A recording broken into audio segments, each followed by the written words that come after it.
The story begins with a princess of humanity named Jingna saying that as soon as he defeats the Demon King, he will return so they can have an incredible wedding. Crowned, he tells her not to worry, promising that he will definitely bring victory to their race. In the next scene, he is already face to face with the strongest base of the demons. Standing in front of it, he yells that he wants to see them resist this attack. With that, his entire group charges toward the Demon King. On that day, it had been 18 years since he joined the human army, and now finally they were about to destroy the strongest base of the demons. This was the last step for humanity to reclaim all of their lands. The protagonist declares that the battle of thousands of years will end by his hand. He slashes at the Demon King and claims that this is humanity's final victory. However, the creature looks at him and asks if he's sure about that. The system then warns him of the danger. The demon's stomach begins to swell, and he announces that if he's going to die, everyone will go with him. The poor protagonist asks why the demon has to be so toxic. With that, a massive explosion wipes out the area. As the smoke begins to clear, the system informs him that he has 2 minutes left to live. However, it also congratulates him for his leadership and for his contribution to the human race.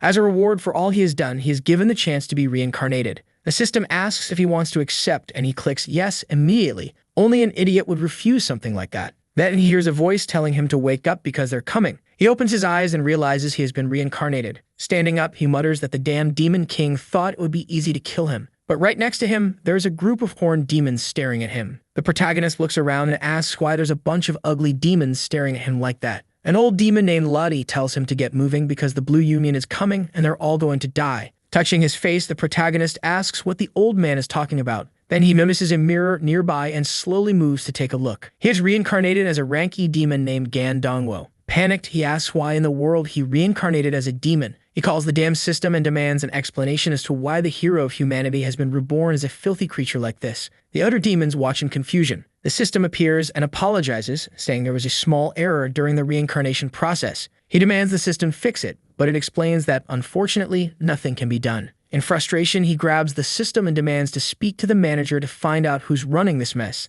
The system then says it will try to create an opportunity for him to be reborn. A mission appears. He can reincarnate as a human if he dies again. However, suicide won't work. The system disappears before his eyes. The demons around him ask if Gan Dongwo has gone crazy since waking up. The old man, Lottie, tells them not to worry. Every time something bad happens, he turns useless. Meanwhile, Dongwo is more concerned about the human princess marrying someone else. Then, a rank D mage named Lao Meyer says she senses the Blue Union approaching. Except for their leader who is rank B, they stand no chance against these enemies. The only way to survive is to use the escape route. If the Union captures them, they'll be tortured. This Blue Union is actually a friend of Dongwo's, but now he's a demon. So he has the obvious idea of finding the humans so he can die and reincarnate. He heads toward the cave. The demons ask what he thinks he's doing. The old man warns him to leave because it's full of humans, but the protagonist says running away won't solve anyone's problems. He'll buy them as much time as possible so they can escape. The others are impressed and ask if this is the coward they've always known. Suddenly, Dongwo senses something. A magic circle appears above and rocks start falling. When he looks, the only exit is completely blocked. Then small footsteps approach. The daughter of the Demon King, a rank B demon named Liu Bingyi, says they grew up together. She refuses to leave anyone behind at a time like this, but Dongwo already wants to kill this girl who refuses to let him die. He prepares to punch her, telling her to forget it. He punches the rock, but he ends up losing health instead. Turning back, he calls her stupid, all while thinking about how much his hand hurts. Poor Binky wonders why she's being scolded. Meanwhile, Lottie asks how he dares speak to royalty like that. Dongwo responds that they should never underestimate a man's determination to sacrifice himself for others. Bingy blushes as she had never noticed how manly and courageous this boy could be. However, the others start saying that if the lunatic wants to die, they should let him. After all, everyone else needs to escape. Dongwo says that all they've been doing is hiding and asks what's so terrifying about humans, claiming that he's a brave demon. For everyone's safety, he will die with dignity. The group is left impressed while Dongwo desperately begs them to believe this nonsense. The problem is that Bingy is all emotional now. Lottie says it's better to let the boy go since he seems so determined. With that, Dongwo happily strides off, and indeed he soon comes face to face with the humans. Opening his arms wide, he taunts them to come at him, calling them a bunch of weak soldiers and daring anyone brave enough to kill him. The humans rush toward him, shouting about how they've just received a free target. Dongwo was overjoyed, thinking he will finally be reincarnated and return to being human. However, an arrow suddenly flies and hits one of the humans in the chest. Instantly, panic ensues as the humans scream that's a trap. Lottie, who has entered an exalted state, has risen to rank B+. He declares that it has been 3 years since he felt the thrill of battle like he did when fighting alongside the Demon King. The system explains that demons can gain a temporary surge of power when in an emotionally heightened state. Poor Dongwo is devastated. Lottie then explains that ever since the Demon King's death, the lack of resistance had allowed humans to continue attacking demon lands. Because the demons kept running away, the humans assumed they were weak and kept taking everything. He then tells Dongwo that this time he's absolutely right. Bingyi steps forward, declaring that today the demon race will resist. The Blue Union soldiers are confused by what's happening, while Dongwo stands frozen, wondering why these demons are getting so inspired. Suddenly, Bingyi also enters an exalted state and rises to rank A. She announces that no demon will be left behind today. The humans are terrified as there wasn't supposed to be a rank A demon there. Bingyi begins to unleash a cosmic explosion of tribulation fire. She attacks the humans mercilessly, and in the next moment, a massive crater is formed. The once powerful Blue Union has been obliterated. To make things worse for Dongwo, he levels up not by 1, but by 10 levels at once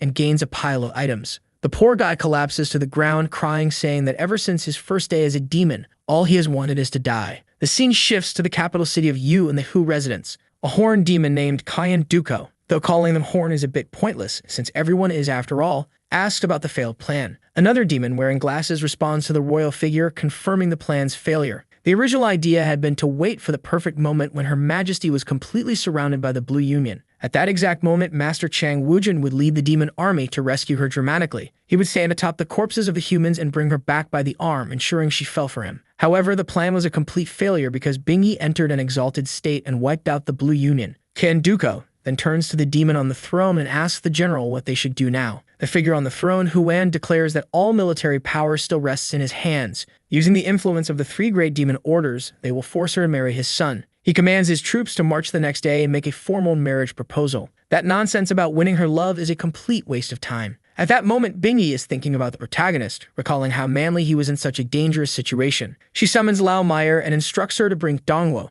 saying she wants to give him an appropriate reward. Lao Meyer wonders what kind of reward this could be, imagining the princess has something serious in mind. She tells Bingyi to wait while she fetches the boy. Meanwhile, Dongwo is busy drinking himself silly. The system advises him to start spending his points since he earned 120, but Dongwo curses at the system, refusing to spend anything. Looking at himself, he sees he is now a rank D demon. He's still relatively easy to kill, but the problem is figuring out where to find a human to do it. Suddenly, Lao Meyer arrives and informs him that Her Majesty is looking for the drunkard. However, Dongwo insists on testing something with her first. She asks why he's drunk so much, but before she can react, he pushes her aside, saying she's about to find out. He moves toward a fire and says he needs her help to die. She assumes he's asking her to kill him in some unconventional way, never imagining that this little guy could be so bold. She promptly knocks him unconscious, declaring that it's not the right time because, as of today, he belongs to Her Majesty. Sometime later, Dongwo finds himself in front of Bingyi, who grants him the freedom to walk throughout the palace. Additionally, he is gifted the Slayer's set,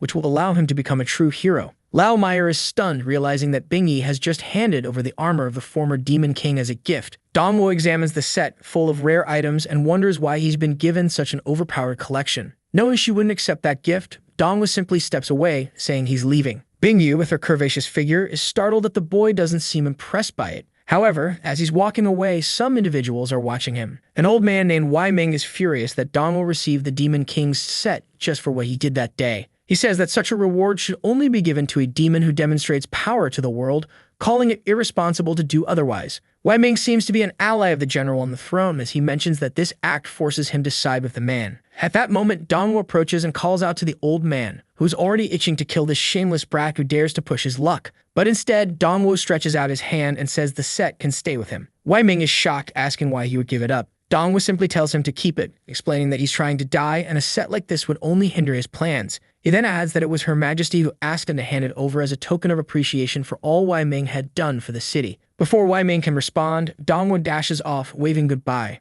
Wai Ming stands there, confused, until he suddenly yells to the heavens, calling himself shameless for even considering betraying Her Majesty. Later, Dongwo is sitting on a staircase, realizing there's no one in this place willing to kill him. Then he hears someone nearby saying the young master has finally returned. The person bows and informs him that the general has decided to begin operations tomorrow. Soldiers will be sent to propose a marriage between him and the princess, and anyone who opposes it will be killed immediately. This grabs Dongwo's attention. If that's the case, it seems he'll only have to stay in this filthy place for one more day. The next day at the kingdom's conference hall, many people are engaged in conversation, but Dongwo finds it boring and wishes they get to the important part. Duko then addresses Her Highness, saying that for 3 years the humans have been retreating further and further, unable even to capture the city. Bingi responds, saying the general's actions are indeed impressive, and he is responsible for many victories, deserving a reward. Ku then says that if Her Highness truly means what she says, he has a favor to ask. He summons his son, Woojin, and requests that she bless him with marriage. He mentions that they've grown up together all this time.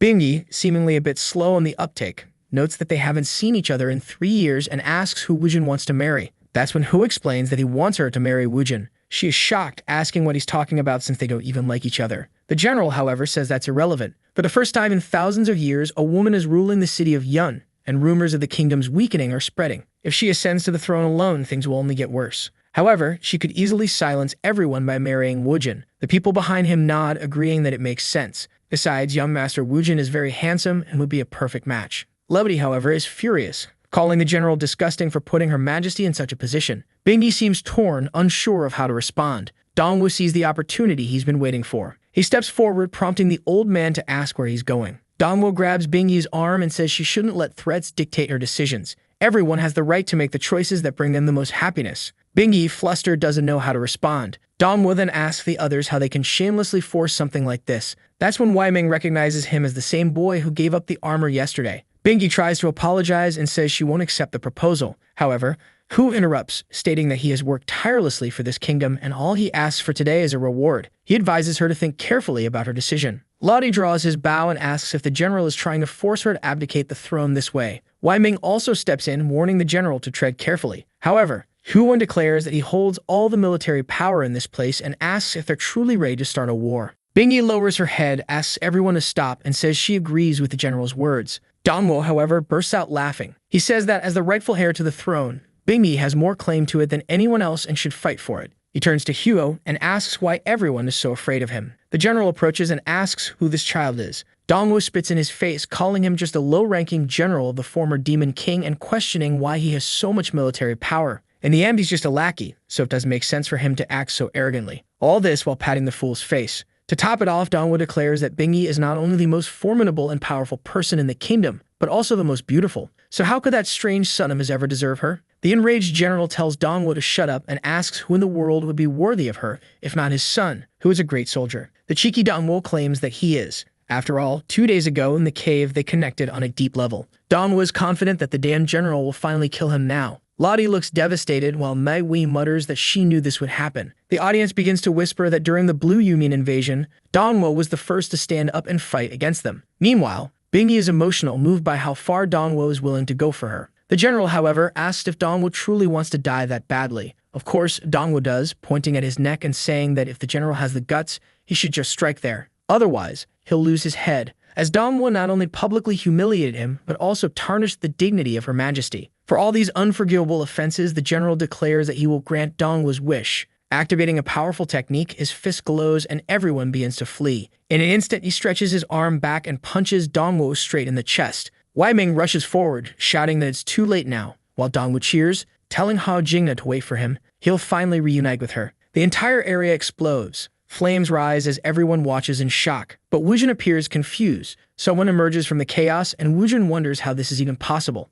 Dongwu had received a token from the Demon King's military order. Because of this token, he immediately jumped 40 levels and gained a passive ability. When his health drops below 30%, his defense increases fiffold. Worse yet, every 15 attacks he receives are reflected back, dealing critical damage. The onlookers whisper that such a token can only be granted by Her Majesty. As far as they know, only the Demon King himself could bestow such a blessing. It turns out Bingi was the one who gave Dongwu the token. She explains that her grandfather and father had entrusted the token to Huan because of his loyalty in life and death. However, now she decided to give it to Dongwu, granting him the right to become a general and lead part of the demon army. Huan doesn't look too impressed, assuming no one would dare betray him. He scans the room, waiting to see if anyone will challenge him. But Wei Ming steps forward and congratulates Dongwu, acknowledging him as the new general. Lottie decides to follow suit, reasoning that if Wei Ming supports him, it's best to do the same. Soon, Huan's soldiers begin recognizing Dongwu as the new general. No one wanted to align with anyone other than the queen's supporters. This pleases everyone except Dongwu, who is frustrated by the turn of events.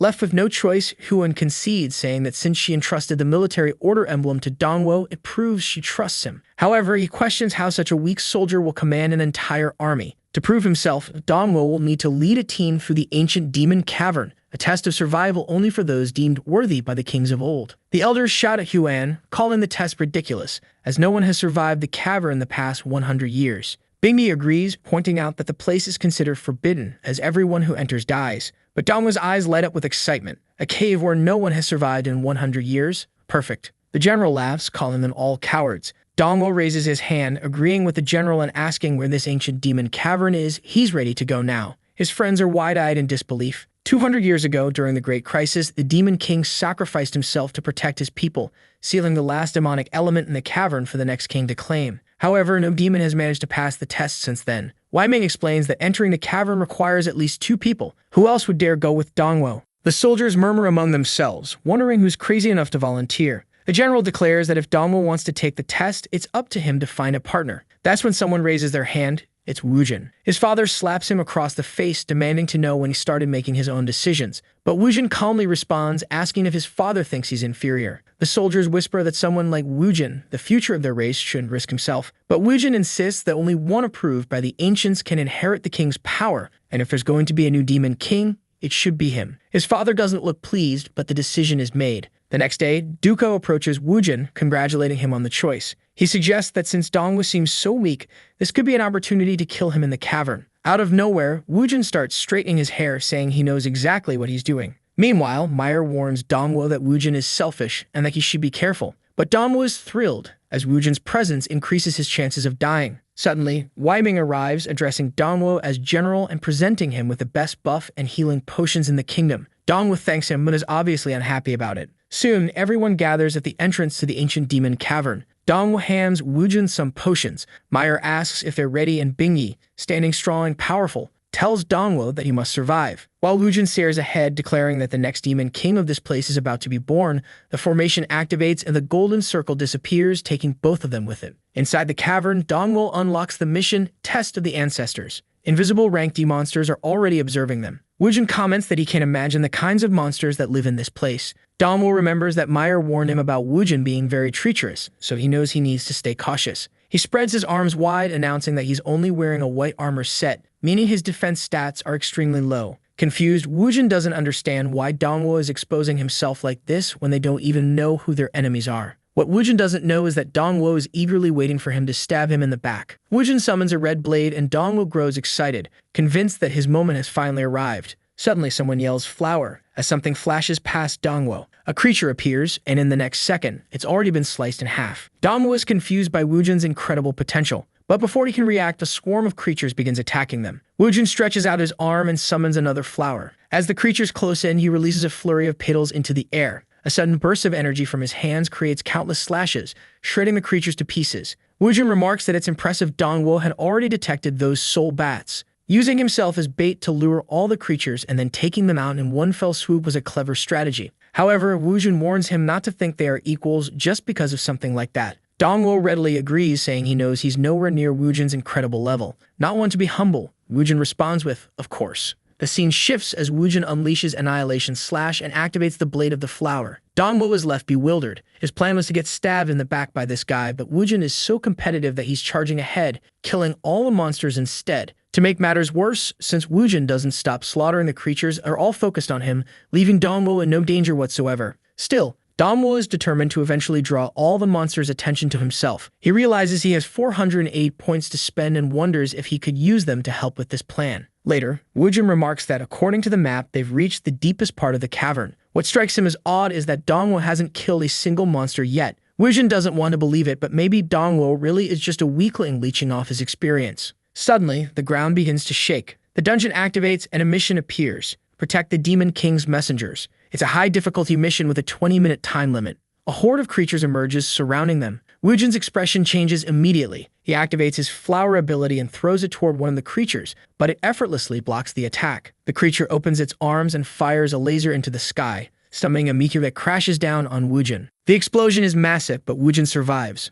Before he can retreat, however, another attack comes from within the flames. Dongwo, meanwhile, is thrilled. He's allocated all 480 points into strength, leaving his defense at the bare minimum. This way, with a single attack, he plans to draw every creature's focus onto himself. Wujin, struggling, convinces himself that Dongwo is clearly incomparable to him in this universe. It's obvious now that Dongwo is weak, Wujin unleashes his ultimate technique, causing a rain of thorns to fall upon the creatures. However, nothing happens. Standing before the largest creature, Wujin demands its death. The thorns embedded in the ground explode, but the monster remains almost completely intact, with 90% of its defenses still up. Wujin is at a loss. He's used his final technique, and the creature is essentially invulnerable. It retaliates by firing purple energy at him. As all the creatures converge, Wujin finds himself surrounded. Meanwhile, Dongwu casually strolls closer. He sneaks up behind the massive creature and prepares a surprise attack. He lands a powerful blow, creating a gaping hole in the creature's body. Instantly, every other monster turns its attention toward Dongwu, tossing Wujin aside and rushing at him.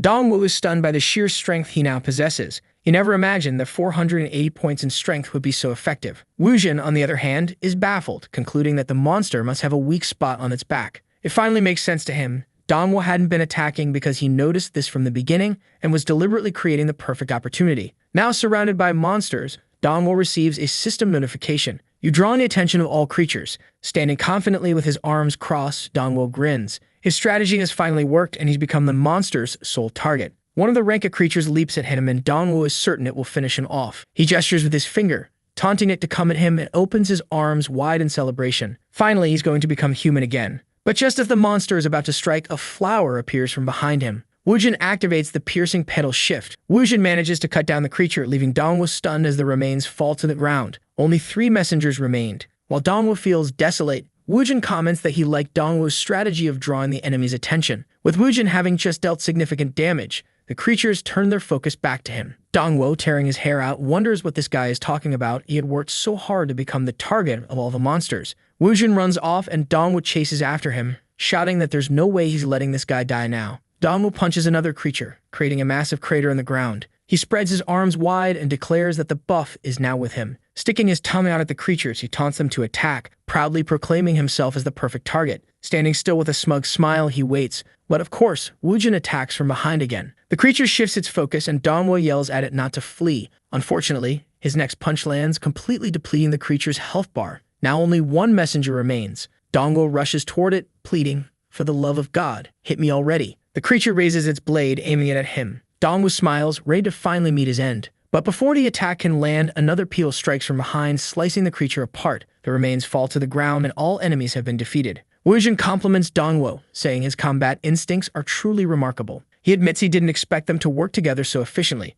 However, Dongwu is furious. He never wanted teamwork in the first place. Wujin, trying to be gracious, admits he doesn't usually say things like this, but he acknowledges that Dongwu is strong, worthy, even to compete for the greatest glory in the world alongside him. Suddenly, the ground begins to tremble. Electricity crackles from the floor as a voice echoes, announcing that it has been centuries since anyone dared to enter this cavern. The voice says it thought no new prodigy would have the courage to challenge for the title of Demon King. A flash of light blinds them both, and a massive blue dragon appears, congratulating them for passing the test. But the dragon declares that the real challenge begins now. Only one of them can leave the cavern alive. They have 10 minutes to fight to the death, and the survivor will inherit the title of Demon King. If they refuse, both will die by the dragon's hand. Wujin is visibly shaken, demanding to know why they must fight each other to the death. He hesitates, uncertain. Even as the future of the demon race, he can't gauge Dongwu's true strength. Meanwhile, Dongwu is overjoyed, shouting that God has given him a gift. Finally, the perfect opportunity to die has arrived. Wujin, seeing Dongwu stripping off his shirt, assumes his opponent is incredibly determined and resolves not to lose.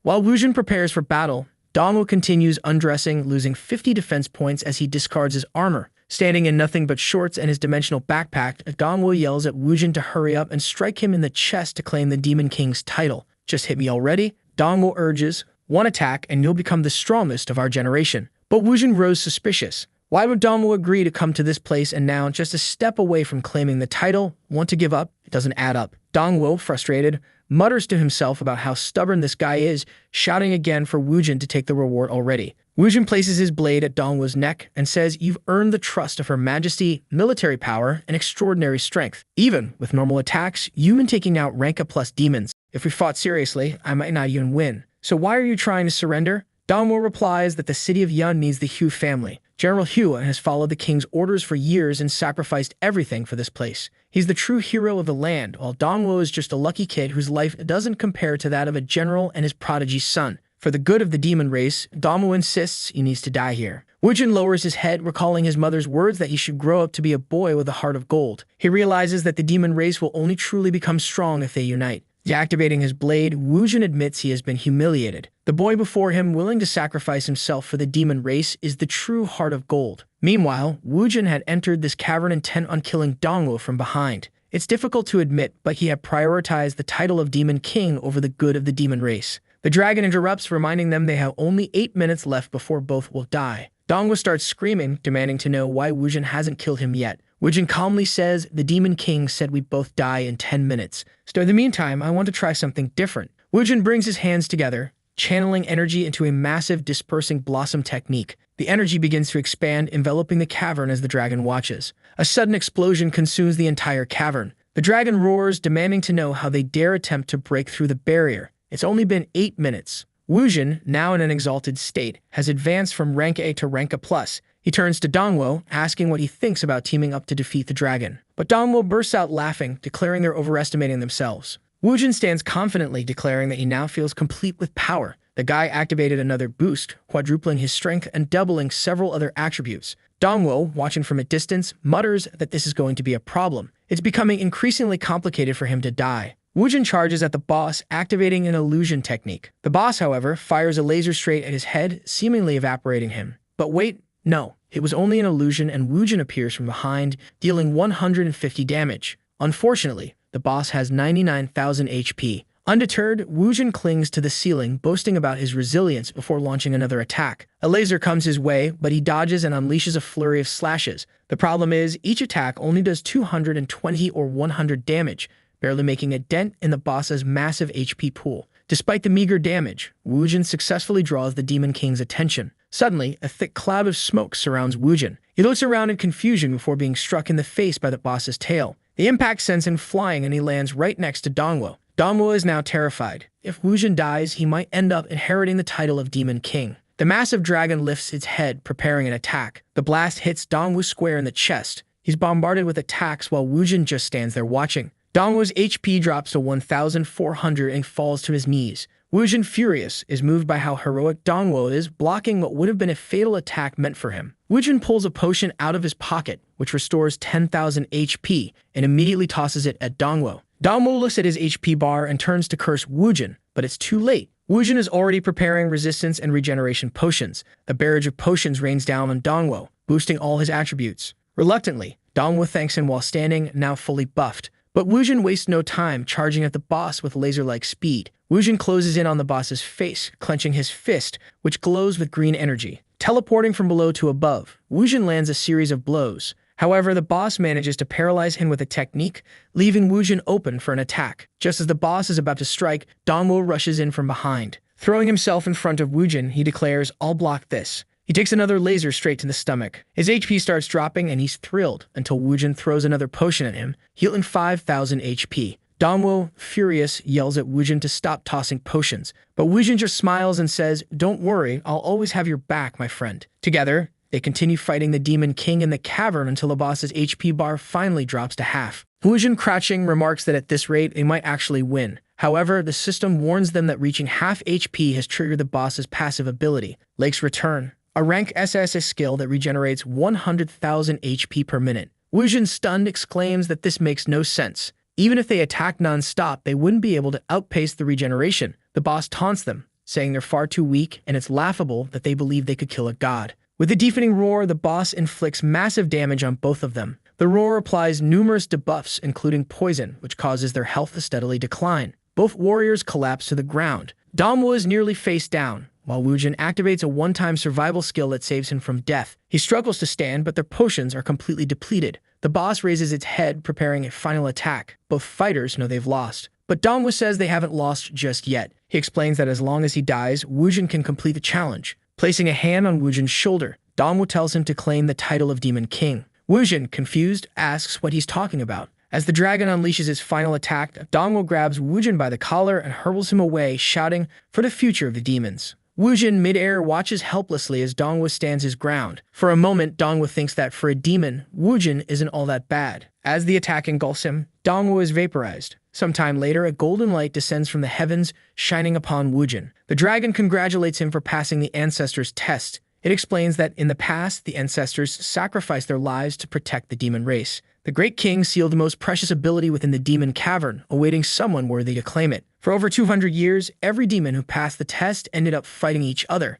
killing themselves in the process. A demon who murders another is not qualified to hold the title of king. Only Wujin and Dongwo, who supported each other until the end, have truly faced the challenge together. Wujin earns recognition as a strong man worthy of the Demon King's legacy. The dragon explains that the Demon King's successor must have the courage to protect others without fear of death. Naturally, Dongwo is posthumously granted the title of king recognized by the ancestors. He earns 5 million experience points, levels up 10 times, and unlocks an SSS skill that regenerates 100,000 HP per minute. Dongwo also gains the title Demon King, granting numerous additional attributes and making him undetectable. The scene shifts to the outside world, where the onlookers are in shock. Word spreads that the demon cavern has been cleared. Dongwo remarks that the prophecy might actually come true. This generation could witness the rise of a demon king who will reunite the demon clans. Bingi, emotional, notes that the last true demon king was Liu Yun, one of the greatest demons to have ever lived. A true king only appears once every few centuries. They possess an aura that sets them apart from any other demon. Huvin stands confidently, declaring that he always believed his son would be the pride of the heavens. It was natural, he thought, that his son would receive the title of king. However, Wei Ming interrupts, saying, "It wasn't your son who became king. It was General Dongwo." The crowd's eyes widen in disbelief. Meanwhile, Dongwo is in a quiet corner talking to a demoness. He's asking for more drinks, but she refuses, saying he's too young for that. Dongwo looks desolate. With his new ability to regenerate 100,000 HP per minute, dying has become impossible. He laments, saying there's no way he can return to his own world now. Hao Lin, the person he dreamed of being with, was left in the past. As he wallows, someone is watching him from the shadows. Dongwo notices, turning to look, but the figure disappears. The scene shifts to reveal a green-haired girl sneaking another glance at him. The next moment, Dongwo appears right behind her, asking why the brat is following him. Startled, she falls back, tears in her eyes, insisting that he isn't scary and she's not afraid. The child introduces herself as Tan Jiao, a rank D nuclear demon. Dongwo, unfazed, demands to know why she's following him. She stands and nervously explains that she wants him to accompany her to Balin Cavern. Before Dongwo can respond, another person approaches and Tianjiao explains her situation. She had received the chance to make 3 wishes, but she needed to go to Balin Cavern to claim them. The child reveals that she wants to enter the cavern, but isn't allowed because she hasn't fully transformed into an adult demon. Out of nowhere, an old beggar yells in Dongwo's ear, warning that it's clearly a scam. Who would believe something like that? The beggar says. But Dongwo, curious, asks Tianjiao if this wish thing is real. He recalls hearing about a fountain of wishes in the demon world and is eager to find one himself. Tianjiao reassures him, explaining that she had to pass countless tests and spend 50,000 to earn this opportunity. The beggar scoffs, telling them both to stop falling for such obvious tricks. But Tianjiao suddenly gets emotional, revealing that this is her last chance. She worked tirelessly at the Bailing Club to earn that money because her mother's heart is failing, and she has only 1 month to live. She's desperate to save her. The beggar mutters that only an idiot would go with her, but Dongwo surprises him by agreeing on one condition. She must give him one of her wishes. "I'll either wish to reincarnate as a human or to lose all these overpowered abilities," he declares. Chang Xiao, overjoyed, agrees to give him 2 wishes if he helps her. Frustrated, the beggar walks away, muttering that these 2 lunatics deserve each other. As he leaves, the beggar recalls that Balin Cavern is rumored to house a black market group that's been very active recently. The scene shifts to Dongwo and Tianjiao standing before the cavern's gate. Dongwo presents the invitation and completes the scan, allowing the door to open. As they proceed through the corridor, someone remarks, "The fish took the bait." In another room, the demon orders the door sealed, trapping them inside. A blue-horned demon warns, "Don't hit them too hard, or they might die." Suddenly, doors begin to descend in front of Dongwo and Tianjiao. A figure with a sparking hand appears behind them and leaps forward to punch. Tianjiao warns Dongwo to be careful. The punch lands squarely on Dongwo, but his passive ability activates, negating all damage. He doesn't even flinch. Casually, Dongwo asks if this is the famed Balin Cavern. The attacker is taken aback, finding Dongwo's calm demeanor unnerving. The protagonist remarks that he's here to collect wishes, only to notice a dangerous-looking woman in the background. Dongwo starts to question whether they've come to the wrong place. The blue-horned demon laughs, mocking his naivety for believing in such childish fairy tales. They reveal their true identity as the largest human trafficking group in the Yun Dominion. Their ruse about granting wishes was just a trap to lure victims into the cavern, where they could be captured and sold. If you obey the demon's sneers, you might leave here with all your limbs intact. So be a good dog and understand your situation. One demon slaps Dongwo across the face, commanding him to submit. But before anyone can process what's happening, the demon is sent flying by a casual punch from Dongwo, embedding him into the ceiling. Dongwo sighs, asking, "How many times is this going to happen? Ever since I reincarnated, it's been one disappointment after another." Realizing Dongwu's strength, the demons ready themselves for a fight, declaring, "This kid is dangerous." Suddenly, machinery activates and the demons equip themselves with advanced combat gear resembling Power Rangers in rank B plus armor. One of them yells, "Show him the true danger of this world." 3 demons leap toward Dongwu, shouting that they'll finish him off. Meanwhile, Dongwu, having drunk too much earlier, is getting a little emotional. Dongwu mutters that life has been very hard lately. Every time he gets close to success, he fails. At this moment, he feels truly frustrated and angry. He punches the ground, declaring he's tired of it all. The impact creates a massive shockwave, throwing everyone across the room and shattering their armor. Meanwhile, Dongwu is crying his heart out. The demons are now kneeling, begging for forgiveness and asking to be allowed to leave. One of them confesses that they were forced into this situation and didn't enjoy doing such things. Hearing this, Dongwu demands to know who the powerful people behind this operation are. The demon pinned under his foot reveals that the most powerful person in the Yun Dominion is behind them. He claims that once the general arrives, Dongwu will surely be dead. Dongwu wonders who this leader could be. Suddenly, an immense energy starts emanating from the door. The demon under his foot begins to celebrate, shouting, "The general is here. You're finished." Dongwu turns around to see a figure standing at the door, asking, "Are you the one causing all this trouble?" The leader of the group steps forward. Dongwu squints and quips, "Why does it look like Duko's chubby cousin is leading these idiots?" A servant yells at Dongwu to hold his tongue to show respect, asking if he doesn't know who he's speaking to. The leader introduces himself as Dupang, confirming that he is in fact Yuko's brother. Dupang scolds his subordinates, saying, "You useless fools. Letting my name slip like that was unacceptable." The servant grovels, insisting he would never intentionally reveal such information, but Dupang dismisses him, muttering about incompetence. He then approaches Dongwu, declaring that he knows too much and must die. Dongwu, unfazed, remarks that Dupang looks strong and that he's excited to see what he's capable of. With a smirk, he tells Dupang, "I'll give you 10 minutes to try to kill me. If you can't, I won't be so merciful." The surrounding demons are confused by Dongwu's boldness, and Dupang scowls, questioning what nonsense is this about 10 minutes? Preparing his fist, he boasts that he'll have Dongwu's head on the ground in 1 second. The servant cheers, claiming this is the general's strongest attack. Dupang pulls back his fist and lands a full-force punch on Dongwu, dealing 500 damage. But within seconds, Dongwu heals 800 HP from his passive regeneration. Dupang is baffled as Dongwu stands there with a full health bar, grinning. "That didn't seem to work." Dongwu teases, "Maybe try a special move." Furious, Dupang mutters that he didn't expect this loser to have any abilities. Dongwu encourages him to stop wasting time, reminding him that the 10 minutes are ticking. Dupang, now enraged, launches into a combo of punches, landing 8 consecutive hits on Dongwu's face. The boy's body is briefly knocked to the ground, but his health bar remains intact. Exhausted, Dupang pauses, trying to catch his breath. Dongwu, lying on the floor, looks up and sarcastically asks, "Why'd you stop? Getting tired already?"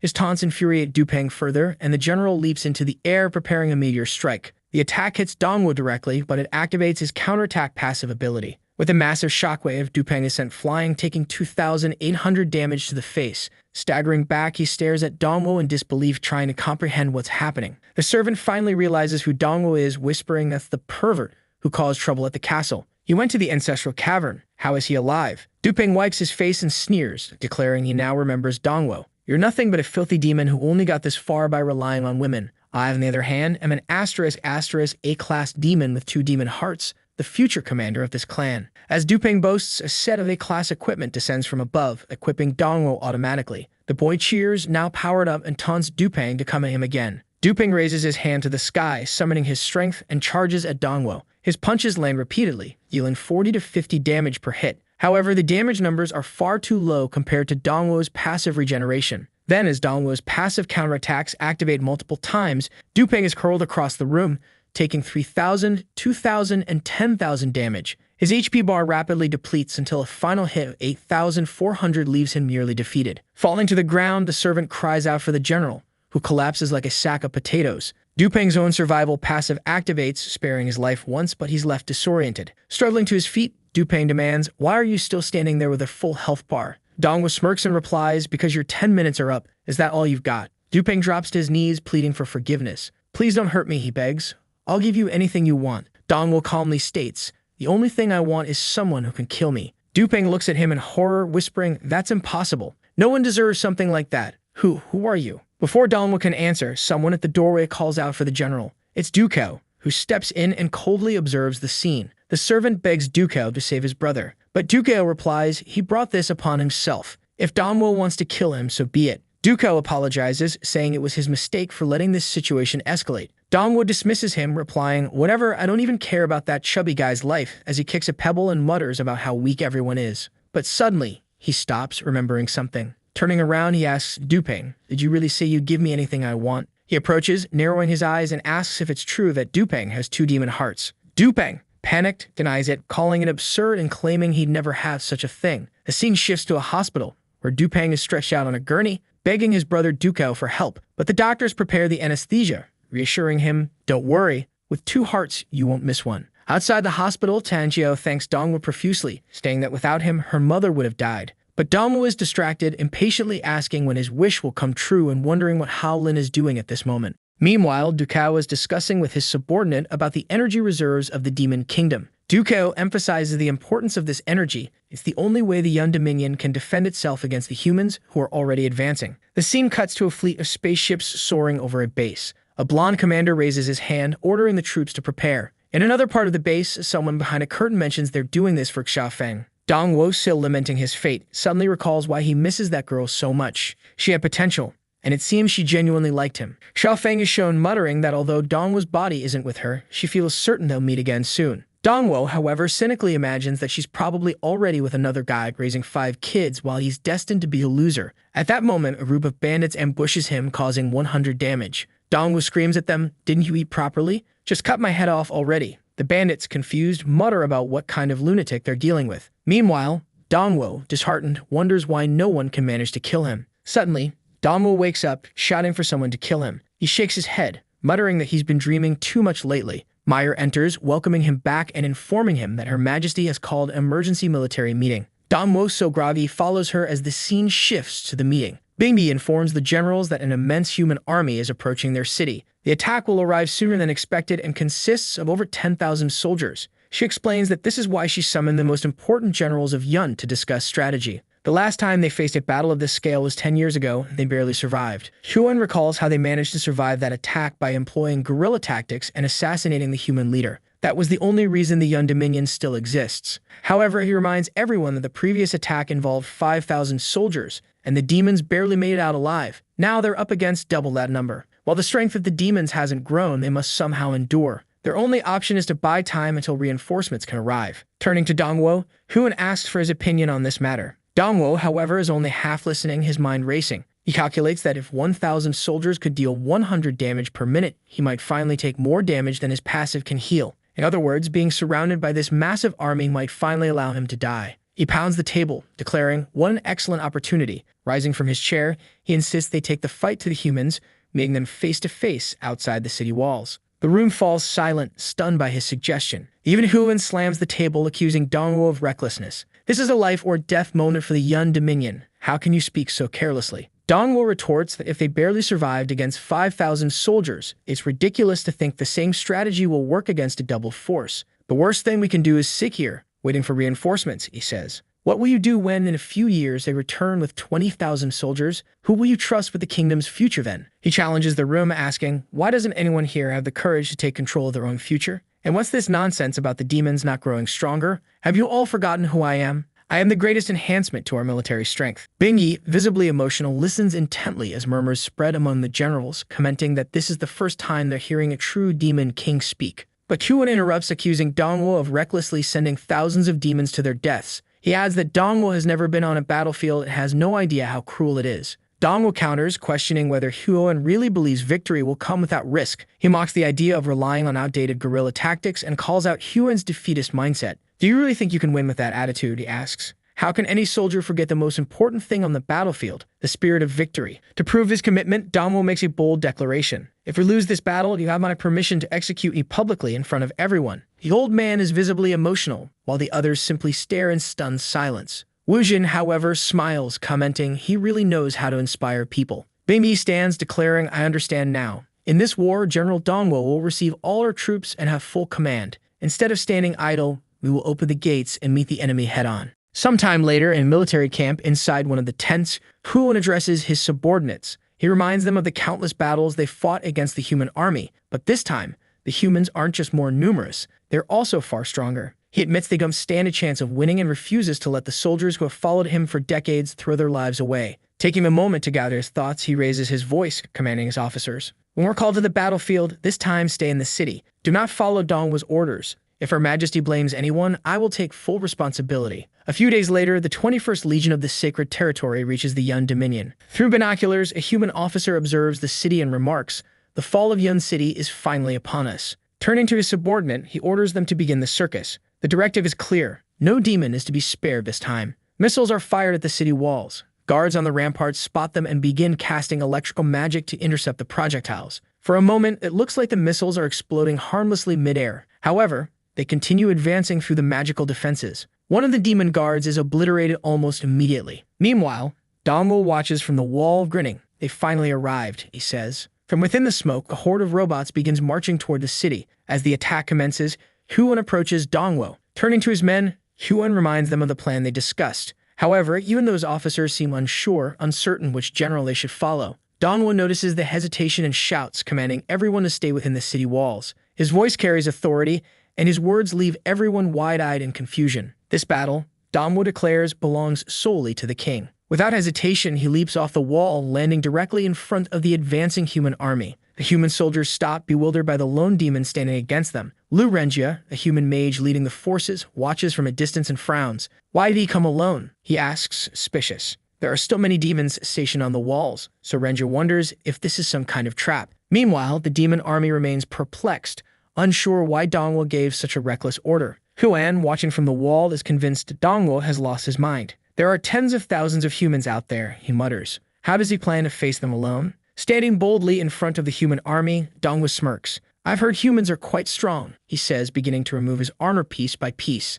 "Are you going to attack, or are you all too scared?" The humans remain silent, confused by his audacity. Turning to Lu Renjia, Dongwo taunts, "In the past, I commanded you, didn't I? Don't disappoint me now." Renjia, visibly annoyed, scowls. Dongwo knows Renjia hates being embarrassed and continues his provocations. Turning his back to the army, he adds, "Oh, I have an itch. Anyone care to scratch it?" This proves too much for Renjia, who snaps, shouting, "How dare this bastard mock me? Kill him." He orders the entire army to attack. Arrows, bullets, and energy blasts rain down on Dongwo. He grins, thrilled that they've begun to attack in earnest. Even Renjia draws his sword, slashing for 150 damage. But Dongwo remains standing, seemingly unaffected by the onslaught. Despite never investing points in defense, his high level grants him a natural resilience that negates most of the attacks. He calculates quickly. To overcome his regeneration, the army would need to deal 1,666 damage per second. They're nowhere near that. Frustrated, Dongwo shouts at the soldiers, "What's wrong with you people? Attack properly already." The human soldiers freeze, unsure of what to make of him. Renjia orders the second unit to join the assault.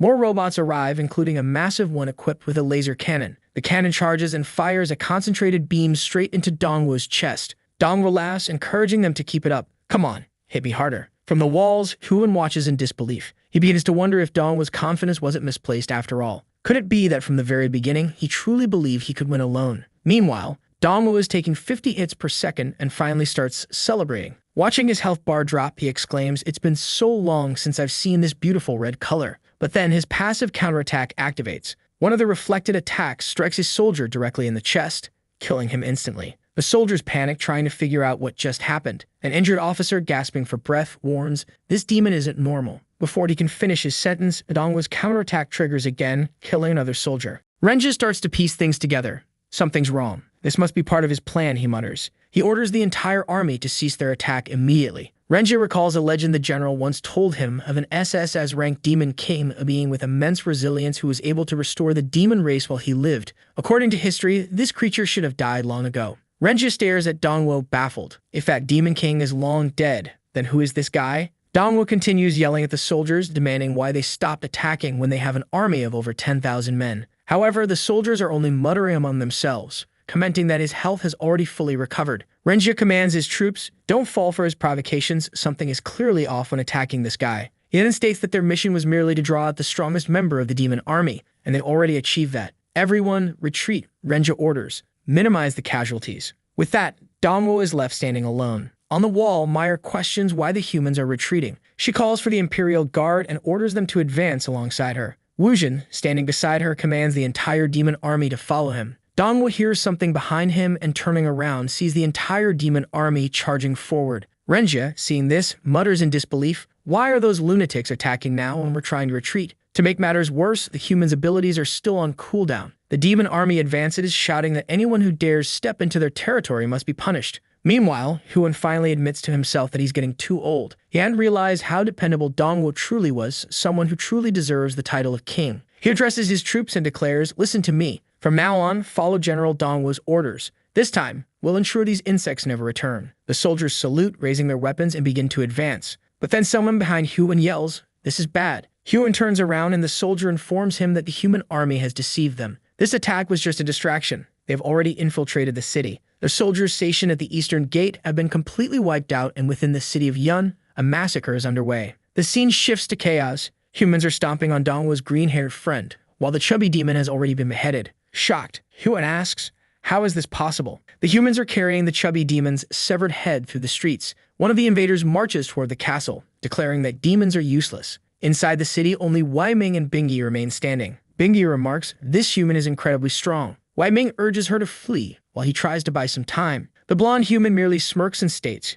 "Your kingdom has already been completely destroyed. Now it's time to play." Suddenly, a fireball comes flying from behind and strikes the humans dead on. Calmly, the blonde man turns around as his comrades desperately try to use potions to recover. It's Huan who has arrived and declares, "You're all despicable." The blonde man grins. "Finally, a demon who looks decent," he says. Standing up, he stretches and remarks, "Time for some exercise." The demons quickly notice a purple aura surrounding him, realizing that compared to the other humans, this one is incredibly powerful. Huan knows he must end this quickly. A lightning bolt descends from the heavens, striking the blonde man's head. In an instant, the man transforms into a dragon. This is Berserker mode, a state that increases power by 130% and health by 500%. Elsewhere in the city, the battle rages on. Dongwo sits despondent. All he wanted was for someone to attack him and finally end his life. Ever since reincarnating into this body, it feels like all he gets are hacks and overpowered abilities. No matter how hard he tries, dying seems impossible. Laughing and crying at the same time, Dongwo looks up at the sky and yells,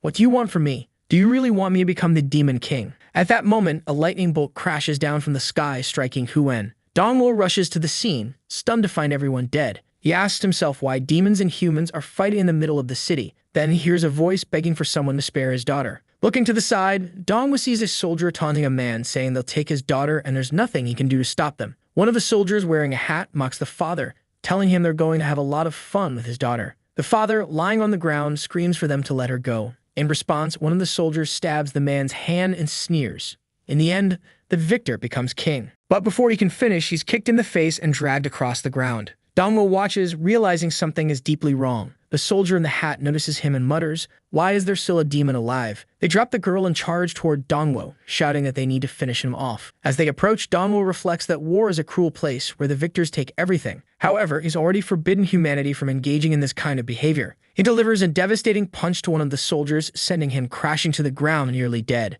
Dongwo pins him by the neck, and the man, gasping, wonders how he lost all his HP from a single punch. "What kind of nonsense is this naked demon?" he whispers. Dongwo demands, "What legion and squad do you belong to?" The soldier reveals that they are from the 21st Legion, 511th Squad. Dongwo freezes in shock. That was his old legion. The other soldiers start running, shouting that this demon is weird. Dongwo, still trying to understand what's happening, glances to the side and sees one soldier dead, while another is being finished off on the ground. Surveying the destruction around him, Dongwo mutters, "I've been here before." Explosions continue to rock the city, with bombs obliterating buildings left and right. The situation in Yun is starting to make sense to him. Suddenly, he hears someone say, "Mom was tortured to death." A father tries to calm his daughter, saying, "At least we still have each other." From above, lightning continues to strike, illuminating the chaos below. Dongwo stands in the rain, watching as the dragon descends. At that moment, his memories begin to return. 6 years ago, he had led an attack on a kingdom called Yun, and the last creature he defeated was this very demon dragon. The problem was that the victory had been so easy, he'd nearly forgotten all about it.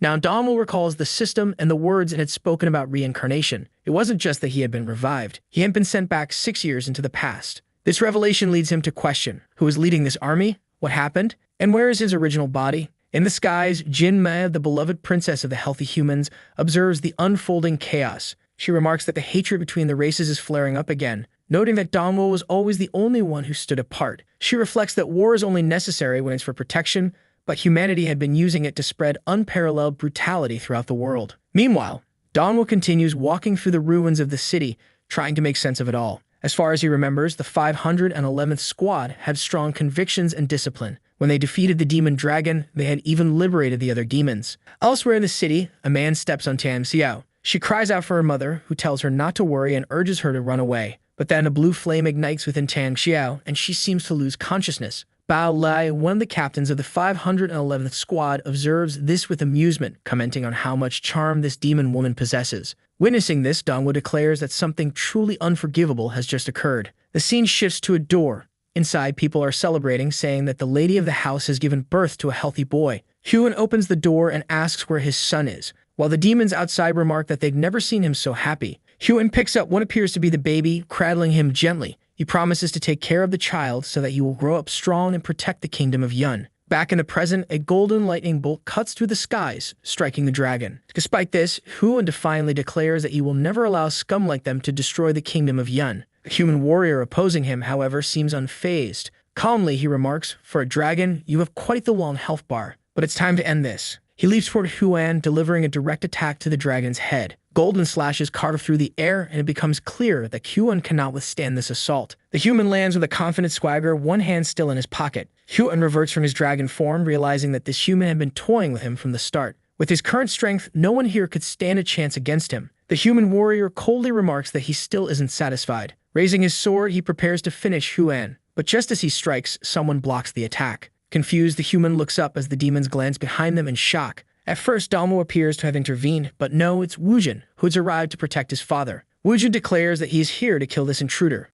Huan, however, scolds Wujin, telling him to stop being foolish and understand that he doesn't stand a chance against this opponent. But Wujin responds, asking, "Is that really all you think of me? Do I truly mean so little to you?" Wujin recalls a moment from his past when a demon asked him who he admired most. His answer was immediate: the general who led the armies into battle. That man was number one. He also remembers showing his father a report card, proudly stating that he had achieved the highest score in military aptitude. But Huan, seemingly uninterested, simply said, "I see," and dismissed it. Feeling disheartened, Wujin left the room. Later, as a young man, he returned to his father and announced that he had ranked first in the army's entrance exams. But again, Huan merely replied, "I went through the same thing when I was young," showing little enthusiasm. Once more, Wujin left feeling crushed.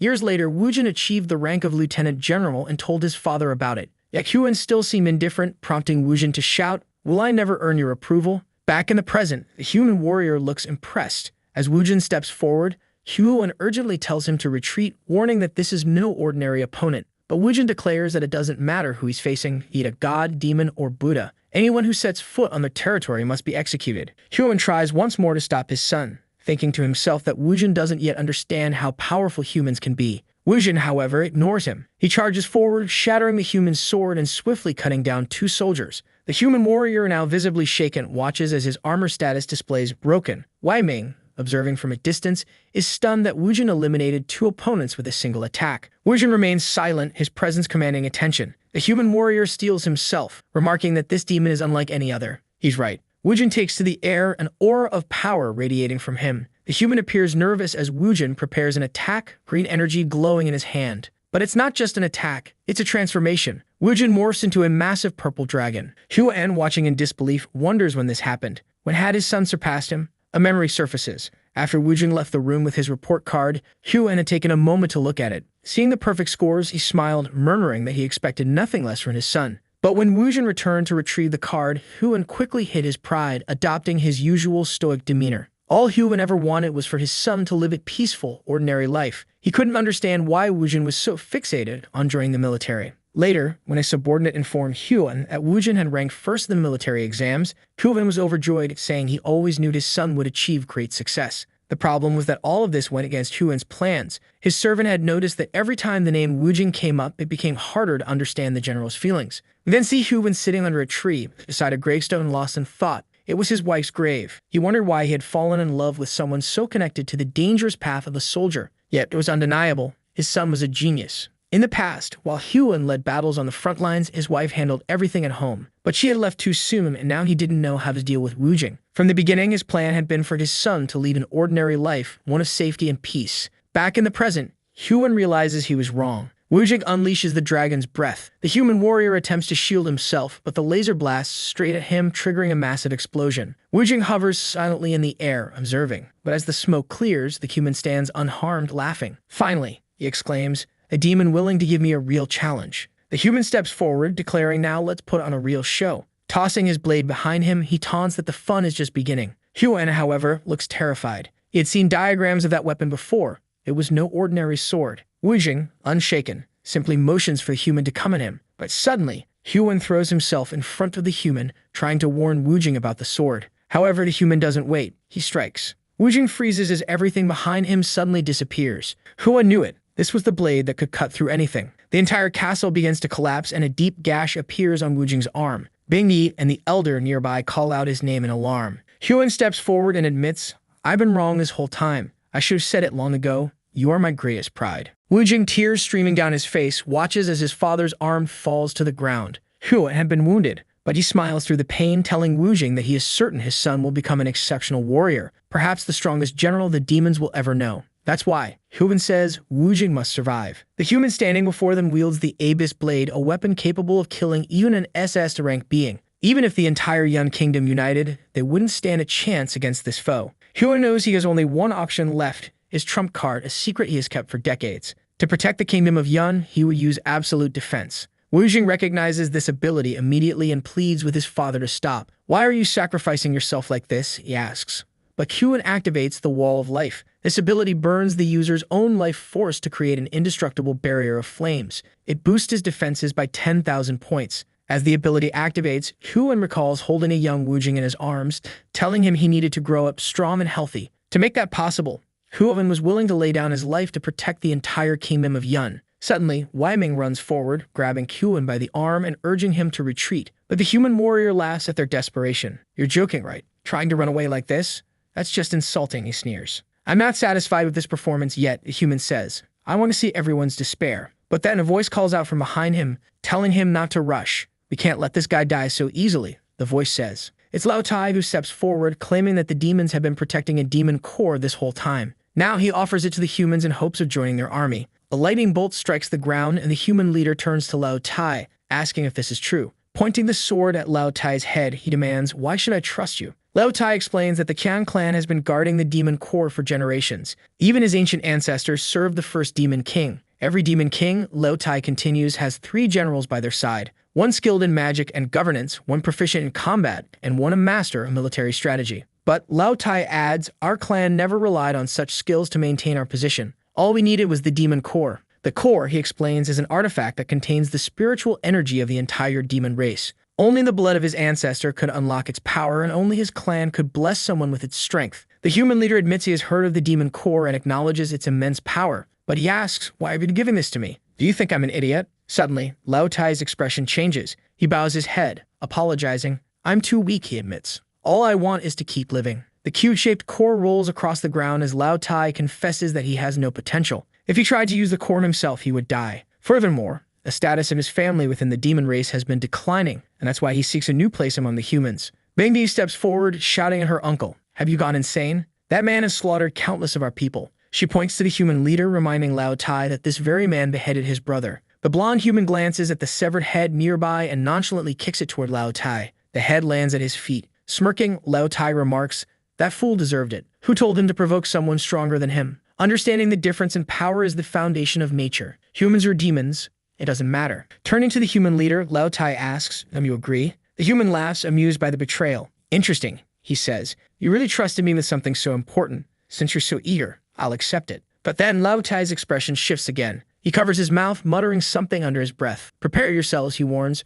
"Protect the demon lord." Suddenly, Weiming sneaks up behind Huan and activates a life core destruction ability. Bingyi looks confused as a green circle forms around them. Lao Tai then activates the demonic core, spilling blood over it. The core begins to open while the clueless fool asks what's happening. The demon smiles, saying his clan had been waiting for this moment for generations. This was something only he could do. For years, they had been receiving blessings from the demon race without a way to repay them. Man, the place is exploding. Everything starts to get swept away, but luckily, everyone is inside the dual barrier within the main barrier. The energy continues sweeping through the city, disintegrating all the soldiers. From a distance, Meyer asks what's going on. In the skies, once again, a golden lightning bolt appears as rain pours down. It strikes the ground as the smoke clears. Man, Lo Tai is all burned up. He says, unfortunately, he used up all the power he had. But that was just 1% of the demonic core. While Jin helps his father, Lo Tai falls to the ground, saying he feels frustrated. The class's Dragon Gaeta had been summoned, using its absolute defense ability to block all damage for 30 seconds. It lets out a roar, and the human remains unscathed, saying they had made the wrong choice. Using their trump card without knowing the cards he had hidden was foolish. He then walks toward the fallen Lo Tai, who's clutching the cube. As he tries to grab it, a lightning bolt strikes, severing his hand. The blonde man asks if he's ready to face the consequences. Holding the cube, he says he never expected to find something like this in such an insignificant place. No wonder it was the birthplace of the Demon King. He tucks the cube into his shirt and says it's time to get back on track. Looking back, he tells the others to finish the job, but the dragon hesitates. The human asks if it doesn't want to kill its own kind. Suddenly, a strange robot attached to its neck sinks its claws in. The monster begins writhing in pain and suddenly changes expression. It charges at Wei Ming, who prepares a shield. He orders everyone to protect the girl, but she says they should worry about saving themselves. The blonde man stands still and says dealing with demons is always like this. He vanishes in a blur and strikes Wei Ming, saying dealing with humans is always irritating. His hand was embedded in the old man when suddenly, Huan appears beside him. He tries to throw a punch, but another man grabs his arm, activating the Eye of Judgment. This ability lets him understand his opponent's attributes after battling them. Huan had about 1,400 strength and 1,500 vitality. The blonde man remarks that these two highest attributes must be what Huan is most proud of. What a pity, as they were far too low, and he was going to destroy them. He twists Huan's arm, contorting him. As he slams the poor guy to the ground, a green piddle appears in front of them. Wujin emerges from it, ready to attack. But the blonde man seems calm, vanishing just in time and reappearing behind Wujin, analyzing again. Wujin, on the other hand, had 2,700 in attributes. The blonde man says it's impressive. Wujin had the potential to become a demon king, but it was a pity he'd die here. Yet it was undeniable that having over 2,000 speed was remarkable. In a second, he appears in front of Wujin, saying he must be the fastest demon in the area. He delivers a hard kick, sending Wujin flying. Man, another one bleeding out. He steps on Wujin's leg, saying it's time to strip away the speed he's so proud of. Wujin writhes in pain as the blonde man asks why an ant thinks it can topple a tree. It didn't matter.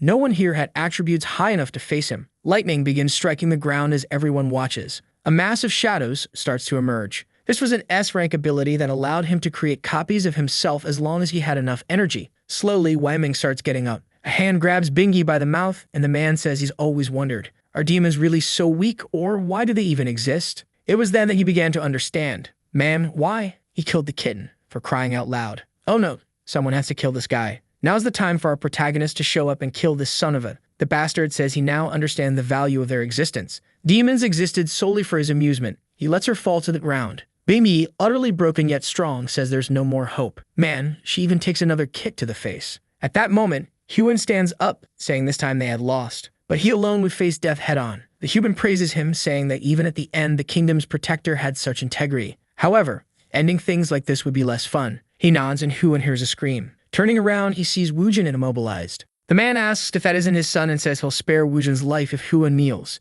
If he does, his son walks free. Wujin calls the man a beast, saying his father would never do such a thing. However, the blonde man keeps laughing, saying they should enjoy their one and only chance. Huan hesitates for a second and then falls to his knees, pleading with the man to keep his word. His son just stands there, watching. The blonde man then asks Wujin if he doesn't want to save his father, offering him the same opportunity. But Wujin shouts, telling him to stop playing games with this. The man simply smiles and delivers a blow straight to Huan's chest. As Huan begins to fall, he takes a slash to one arm, then to the other. Man, how many cuts is he going to give him? Huan collapses to his knees now, begging for the fight to stop. In the background, Bingyu watches everything, crying. The blonde man then says that now that both of them are kneeling, he's in a tough spot because he doesn't know which one to kill. That's when Huan locks eyes with him, feels something, and throws himself onto the blade. Wujin screams, but his father simply says that with this, a choice has been made for him. But the blonde man isn't happy. He asks who gave Huan permission to act on his own like that. He pulls the sword out, saying Huan broke the rules, and because of that, he's abandoning his promise.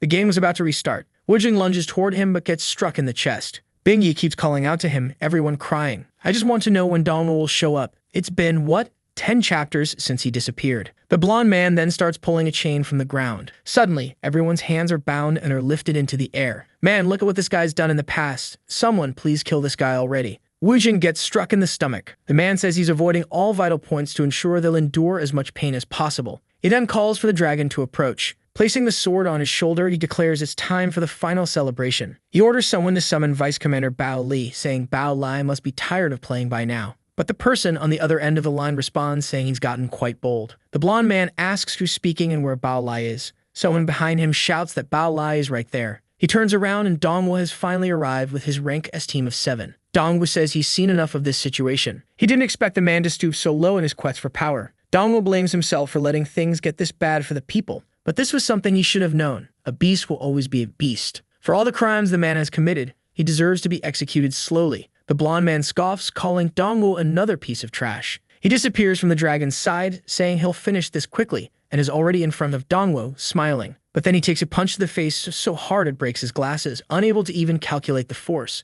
Dongwu slams him against the wall while the blonde man struggles to understand what just happened. Dongwu says he doesn't even know where to begin. The man had rebelled against the army's rules, abused the women of the city, and murdered his comrades. But Dongwu would ensure he paid for every one of his crimes. Confused, the blonde man asks what he's talking about. Behind him, Bao Lai is crawling, saying there's something very wrong with this demon. Since the first moment they met, this demon seemed far too concerned with human affairs. The story flashes back to not long ago in Yun City, destroyed by war. Bao Lai tells the ice puppet not to kill the little girl. But first, he intended to enjoy the charming woman. Qian Xiao was just watching her mother. The man licked his lips and asked if it wasn't a problem for the daughter to see this. But then suddenly, there was an impact and shards of ice flew toward him. Dongwu had destroyed one of the puppets. The man demanded to know why so many low-level demons were interfering with his plans. He cast a spell, summoning a high-ranking puppet in front of him. The man said this creature shared half his blood and half his power. But before he could finish speaking, Dongwu had already charged and punched through it. There wasn't even time for the man to be shocked because a slap had already landed on his face.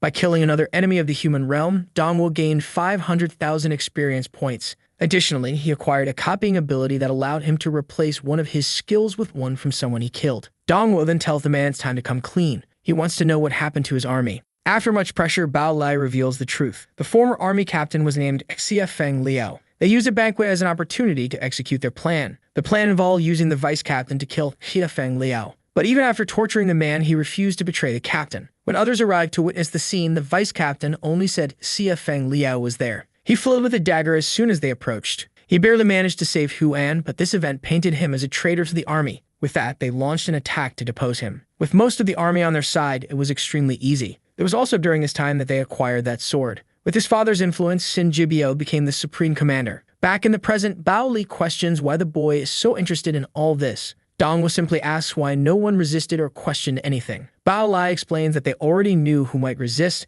and those individuals were sacrificed before anything started. It was the fault of those who were too loyal to the former Feng Xiao. He then says he's told Dongwu everything he knows and demands to be put down. But instead, Dongwu lands a punch straight to his groin. Dongwu tells him to stay quiet as a girl approaches, calling his name. She's brought the armor he had given to Wei Ming, explaining that Wei Ming wanted Dongwu to use it to take the king as far as possible. She adds that she received a strange message, and that they seem to have encountered some trouble. Dongwu equips the full armor set, uses an ability to make it appear like regular clothes, and starts carrying Bao Lai. The demoness tries to warn him that the situation is very dangerous, but he tells her to just take him to Xin Jibio. Back in the present, Dongwu slams the ground with a punch. Bao Lai still can't understand why Dongwu is so interested in humans. Meanwhile, Xin Jibio begins activating his golden lightning, equipping some gear and analysis glasses. The glasses reveal that Dongwu has over 4,100 strength. However, Xin Jibio remains confident, saying that aside from strength, the rest of Dongwu's attributes are garbage. In terms of speed, Dongwu has less than half his own. Xin Jibio launches another attack with his horns, confident that Dongwu only dodged last time by sheer luck. But luck doesn't last forever. Just as the clone is about to land its hit,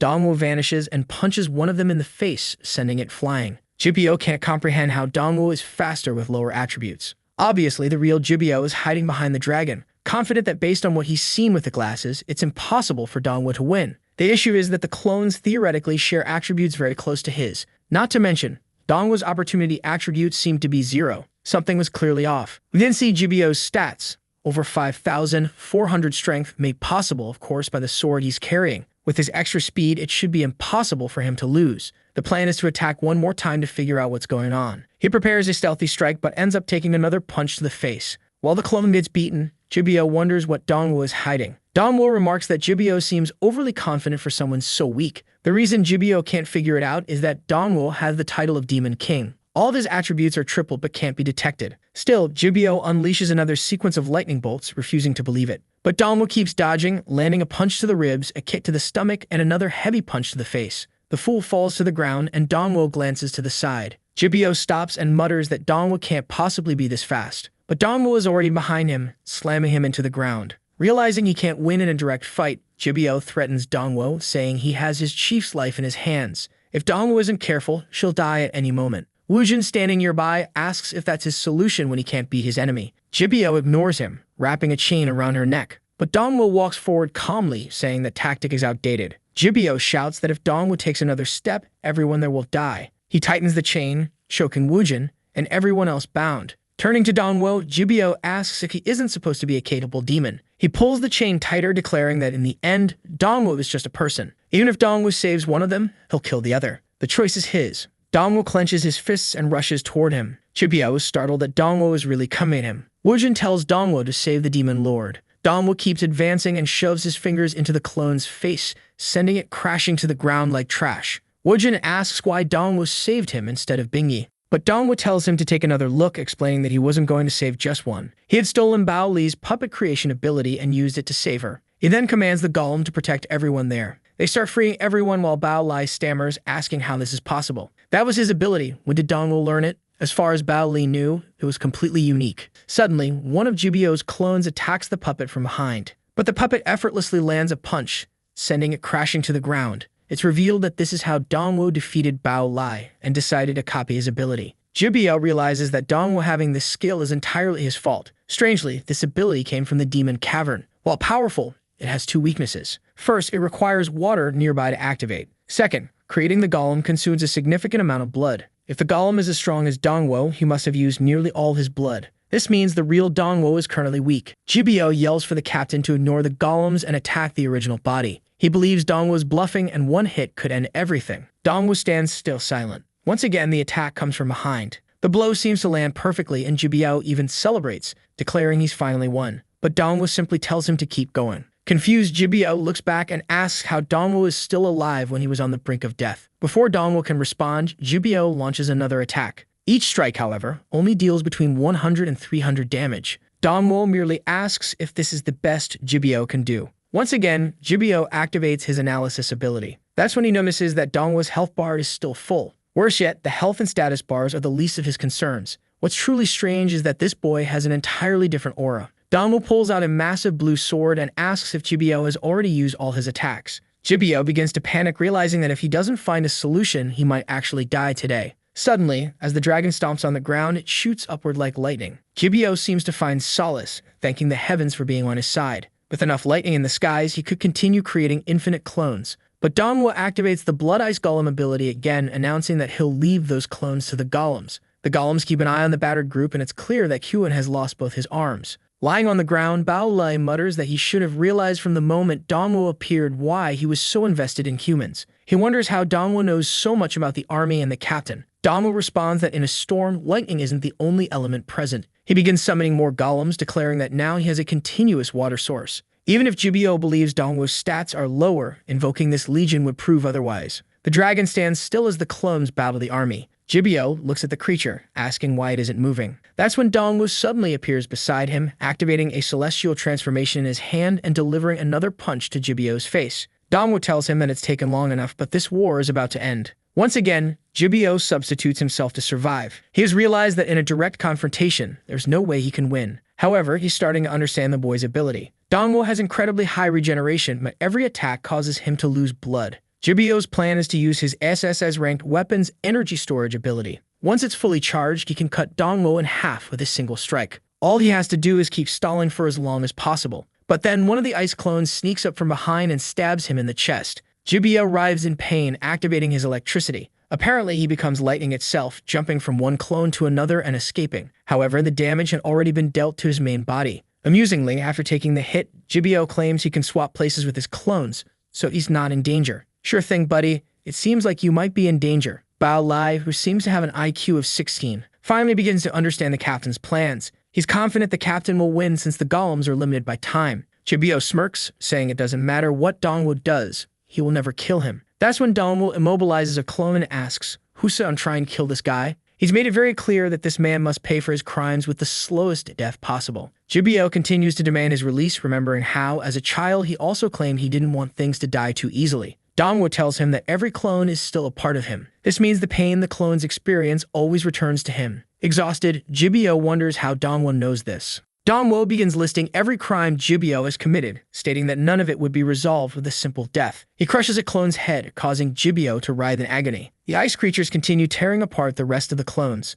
Dongwo slices through another, saying Jibio will feel every one of these attacks. He must pay for all the pain he inflicted on others. Lying on the ground, Bao Lai realizes that the captain's ability is now the biggest problem. Jibio is starting to lose his mind from the pain. Yet Jibio remains confident, knowing that all he needs to do is finish charging the sword. It's almost ready. Finally, the weapon reaches full charge. He raises it high, declaring that with this strike, the entire demon clan will be erased. The golden light shoots into the sky. We then see a small creature hopping from branch to branch in the forest. It hides behind some grass and looks around. A soldier passes by, asking if anyone has seen the lightning dragon. The creature, perched on a tree, watches them move past. It approaches a younger Dongwo and is startled. The creature tries to attack, but Dongwo simply offers it some food. He tells it that he hates the war between humans and demons as it's causing so many to go hungry. All he wants is for it to end. Back in the present, Jibio declares that this is Dongwo's end. This will be the attack that wipes out the entire demon clan. The dragon watches the two of them. Dongwo stretches his hand forward and says, "Return." The blonde man is ready to deliver the final strike. Suddenly, the entire sword disintegrated.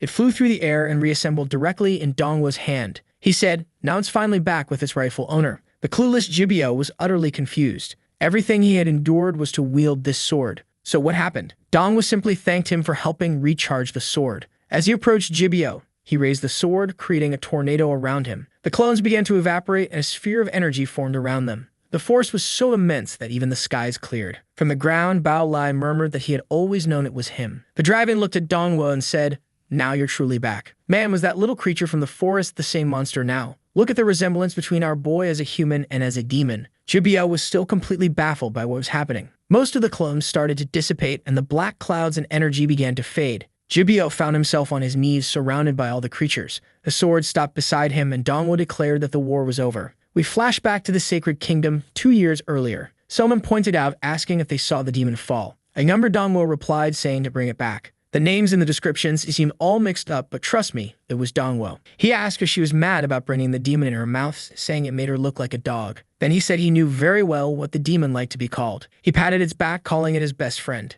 Back in the present, the thunder dragon, Gita, still had that device around its neck. Jibio, beneath it, ordered the dragon to block Dongwo. Dongwo told him to give up. There wasn't any more lightning in this place to recharge. Jibio could struggle all he wanted, but there was nowhere left to run. The blonde man, however, was confident knowing the dragon had over 10,000 speed. He believed it was impossible for anyone to catch him. He pressed the button and ordered the dragon to fetch him, threatening to detonate it otherwise. Gita seemed to resist but was visibly crying. It was the first time I'd seen a dragon with tears streaming down its face. Dongwo was furious, realizing those bastards had installed explosives inside it. Jibio ran toward the dragon, managing to climb onto its head. Meanwhile, Bao Lai begged to be taken along, but he was of course ignored as the dragon flew off. Jibio muttered to himself that it was worth it. In the end, he was still leaving with the magic core. Wei Ming commented that at this rate, Jibio would manage to escape. Wu Ming looked at Dongwo and remarked that something seemed to be on his mind. Dongwo was considering giving up. He thought there was no chance of capturing Jibio without risking Gaeta's life. This left him disheartened until he heard a voice in his head. Someone told him they believed in him. It was the dragon's voice saying it trusted him, so there was no reason for hesitation. Jibio struggled to hold onto the dragon, which asked Dongwo if he remembered the game they used to play. Then it lunged to bite Jibio, catching him midair. With Jibio in its mouth, the dragon told Dongwo that it was his turn now. It turned back toward Dongwo, who steeled his expression and prepared the sword. Jibio, still in the dragon's mouth, yelled not to blame him. He activated the self-destruct device, declaring that at the very least, he would die there. The self-destruct countdown ticked from 83% to 90%. Dongwo observed as it reached 97%. At 99.5%, he delivered a precise slash, destroying the device around the dragon's neck. The dragon managed to land safely. The demons were still frozen in fear. The fool Bao Lai was still trying to comprehend why everything was going so wrong. As the smoke cleared, Jibio lay in a pool of blood. Slowly, Dongwo approached. Jibio began pleading for mercy. Man, considering he was missing half his body, even sparing him wouldn't do much good. The man clawed at the ground, asking why. Why did he have to be completely destroyed? Dongwo simply narrowed his eyes and said that from the moment Jibio betrayed him, He should have known this would happen. Confused, Jibyo asked what betrayal Dongwo was talking about. They didn't even know each other. But Dongwo chose not to explain. He raised the sword and told Jibyo that when he saw Yunha, he better kneel and beg for forgiveness. At the last second, Jibyo recognized him as Sha Feng Liao. But it was too late, as his face was cut. Now I get it. The man they betrayed and framed in this life was Sha Feng Liao. He was the protagonist in his previous life, but now he's in the past. Man, things just got complicated. And worse for Jibyo, who took a slash for every atrocity he committed. The guy was sliced up like sashimi. I thought Dongwo was going to deliver the final blow, but he kept punishing Jibyo for more crimes. It's hard to believe Jibyo isn't dead by now, right? Finally, execution. Dongwo delivered 1 billion more cuts for everything Jibyo had done. And now it's done. Watching all this, Bao Lai declared that he was now sure this demon was one of them, and that Sha Feng Liao had never been a deserter. So now it's explained they betrayed Sha Feng Liao in this life and made him desert. Because of that, Dongwo killed an S01 class demon. The course of the story had changed and he gained 2.2 million experience points. But then comes a plot twist. The scene shifts to a girl looking at a guy in a capsule. She says that now things were being completed. She mentioned that the weapon, the equipment, and the dragon had apparently all returned to him. The only thing missing was the woman. Man, she's really eager, and the girl is putting in the effort. The scene then shifts to the human base with someone saying they've received a message from the army. Unit 511 had been completely defeated, and Jinbyo had sacrificed himself. That old man there is Xin Cheng of the Divine Legion and was Jinbyo's father. Xin Cheng must be the most Chinese name I've ever seen in my life. The old man asks if they found the body, and the people say unfortunately not. He then says to prepare a national funeral with an empty coffin. The message was to be sent to everyone that his son had died honorably on the battlefield. He continues fishing while someone behind him is clenching their fists. It's Xinling Jinbyo's sister, who says that damn Yun Kingdom, she would make sure to kill everyone who lived there. The scene then shifts to a somewhat Arabian city. Inside the castle of the Wind Kingdom, a horn guy says that this letter came from the Conference of Alliances and asks His Majesty has chosen the representative. This guy is the king of the Wind Kingdom named Mo Fang. He knows that this Conference of Alliances is just a public humiliation for small nations like his. He then says that his city can barely produce rank talents, and every time they send people, few return. But the guy completely ignores this and just asks if he has already decided. The man begins to transform, and Mo Fang asks for 2 days to choose the people. Well, man, but he was already killed with the guy saying that now the decision is made. The scene then goes to the Yun Kingdom and there's someone going to talk to Bingyi. Obviously, there's also someone delivering the so-called letter of the Conference of Alliances. The messenger says they never imagined that the Yun Kingdom would be attacked like this, and they've already sent some support. Bingyi is injured but healthy, saying she appreciates the assistance they will send. The demoness thanks her back, saying she's looking forward to knowing who will be the representatives of the Alliance this year. After all, this is the biggest annual event of the entire demon race. We then see a construction site. Someone extends their power and man, the whole building is reassembling. It's Tian Xiao working hard, until someone approaches and tells him to rest because the general wants to see him. Man, that's Lao Tai. The guy is alive at least. Well, not entirely, he's got his horns bandaged. He says he didn't expect to see a child helping, but Tian Xiao just says that it's the right thing to do since they also helped his mother. Apparently, it's Lao Tai who lost one of his hearts, which ended up in Tian Xiao's mother because of a promise his brother had made. He tells the boy that what he did is right, and there are always good and bad people among humans or demons. But karma doesn't see differences between races. Lao Tai asks to be forgiven, saying he swears never to attack this place again. But too late, friend, you became the dog's meal. Lao Tai apologizes for the false promises his brother made and says there's no reason to care about his death. But Qian Xiao says that's not true. His brother was really scary, but he remembers very well how he acted when the humans invaded the city. The big guy told the kid to run. The heart had already been removed from his body and he didn't want it to be wasted. The problem was that in the middle of the escape, they encountered the bastard. That's when the big guy told him to take that heart that would be delivered to his mother and disappear from that place. He swore he would stay there to at least buy him some time. That's what Tian Xiao tells Lao Tai, that in his last moments his brother was a savior. Lao Tai stays silent for a second and then laughs. He then cries, saying he never understood anything. In the end, his brother hadn't changed at all since they were children. On top of the walls, Wei tells Dongwo that now he is the most powerful person in the Yun Kingdom. And because of that, by a unanimous decision of the 3 generals, the rarest artifact would be given to him. That would not only have the capacity to elevate him to rank S, but also grant extraordinary abilities. But Dongwo tells them to keep it. So much energy would be much better spent rebuilding this entire kingdom, especially since he was preparing to leave this place. Confused, Wei Ming asks why he's joking about this. Meanwhile, Dongwo thinks that he knew they would react like this. As quickly as possible, he wants to find a way to become human again. He's still worried about Handi and whether she's safe. After all, he was human, and they were demons. He couldn't keep getting so close and developing feelings. He's realizing that it's getting harder and harder to die, and he's sure the demons won't help him with that. Suddenly, the dragon tells him to relax because Princess He was safe for now, and he wasn't going to leave there alone because he would always be by his side. Dongwo thanks him, saying it's always good to have him around. Gaeta then asks Dongwo where he plans to go. Meanwhile, Wei Ming keeps pressing to know his plans, but the dragon simply spreads its wings and flies away. In another part of the city, Wujin is lying in bed beside his father. He asks that his father knows when the next prosthetic arm will arrive. Huan replies that he's already asked that 3 times today. Huan wonders why his son is so worried and if it's because of that person. Wujin ignores him and tells his father to rest. From the moment he saw that man at the court and after everything he did in the cave, he should have realized it much sooner. That man wasn't a demon at all. He belonged to the race Wujin hated most. In another part of the mountains, the system window displays the same message, stating that the only way to become human again is to die. Dongwo tells Gaeta that, unfortunately, no matter how many times he tries, that's the only answer. The problem is that with his current power and abilities, it's far too difficult for anyone to kill him. He needs to find someone above rank S with an ability to kill him instantly. But even in his past life, the only time he encountered something like that was in the Demon Tower. He mentions to Gaeta that there's one solution, but it requires him to remember that he's just a contracted beast. Thinking of a way to help kill his master makes him feel bad. Suddenly, a boulder at the top of the mountain begins to fall, heading straight for Dongwo's head. But Gaeta slices it apart effortlessly. Gaeta says that, unfortunately, as a contracted beast, he will protect Dongwo no matter what happens. Out of nowhere, a bear appears to attack Dongwo, but it gets blasted with a laser to the face. The dragon apologizes, saying he's not doing this intentionally. Night falls and the bear becomes dinner. Dongwo, now full, picks up his sword and tells the dragon that it's best for him to recharge too. He slashes, activating a dimensional space. As they are about to enter, Dongwo begins dismantling the sword. He says that at dusk, they'll head east in search of the Demon Tower. Even though it's a vague objective, it's the only option he has. And if that's the case, what else can he do? But then, he senses someone approaching. The person places a blade to his neck and asks if the handsome one is planning to leave without saying goodbye. It's Mujin, who says there's a celebration happening in Yun's territory, yet the true hero is trying to run away. Dongwo asks why Wujin isn't drinking there instead of coming here. But Wujin ignores him, demanding to know Dongwo's true purpose in coming to the Yun Kingdom. The protagonist notices Wujin's fury, but also realizes he has no intention of killing him. Wujin keeps pressing, asking about his connection to humans and why he knows so much about them. Why does the Thunder Dragon follow him, and why did that human weapon fly into his hand? Dongwo grabs his sword and reveals that he is human. He pushes Wujin's arm aside and says it's a pity, but Wujin can't kill him now. After all, dying wouldn't be a bad thing for him.